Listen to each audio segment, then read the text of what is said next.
تقریبا 8 میاشتې زه په کټ پروت وم ما د اسمان رنګ نه ولیدلی 10 کاله مخکې زه روغ وم یو حادثه راغله حادثه کې زه لږ معیوب شوم یعنې ملا مې ماته شوه نو هغې له وجې قدم مې بند چې بند کړ نو په دې سیکل ګرځم یاره تقریبا زه چې مریض شوی یم ټول په درد کې دي خو مور یوازینی همدرده ده چې تر ننه پورې د هغې د ما په خاطر وخه نه ده وچه یوازینی ارمان دا ده الحمدلله چې خدای یو صحت راکړي دومره دا ژوند ولري چې ما صحت او د ما ګرځېدا دا ویني دومره امید ستا الله ته چې خدای به یو ورځ صحت راکړي دا معذوره ده په دې خپو باندې او غږېدله تاسې سره دا د ما ګاونډي ده چې دی په دې وخت کې هم روان ده د پانتون شوق لري موږ دا نور ځوانان سپین ږیري دې ته هم یو په غټه کچه باندې وګورو ما اوچاته ورجیک کوي ښه اوچاته ډیر جالب راته دا و چې زه له کوره روانېدم او د کانکور امتحان موږ نه خراسان کې اخیستل کېده نو ما سره د کورنۍ کم غړی نه و چې ما سره لاړ شي نو زه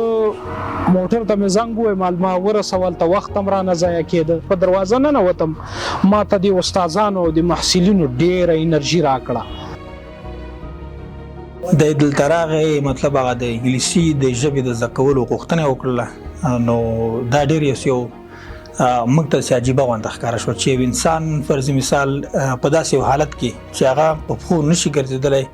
او غواړي خپل زده کړې مخکې بوځي که درته ووایم موږ سره شاګردان زیات دي نسبت هغوی ته دی ډېره زیاته خواري کوي ښه ده شکر دی الحمدلله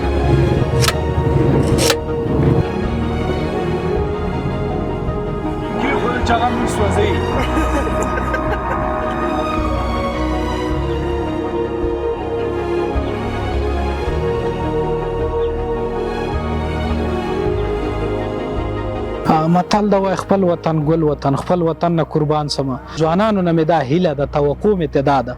چې زه په دې ځان پوهنتون ته ځم مبارزه کوم درس وایم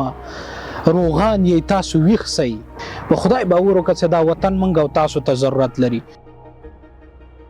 دا زموږ د ټولنې د جامعې دپاره یو ژوندی مثال دی چې روغ خلک باید د ده څخه پند واخلي او په خپلو درسونو کې کوشش وکړي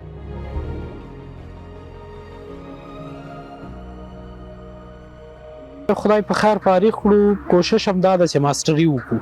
نو لویه هیله مې هم دا ده چې وطن جوړ وینم او خپل ځان په خپلو خپو ودرېدلی او صحتمند وینم دا دوه مې ډېر غټ ارمانونه دي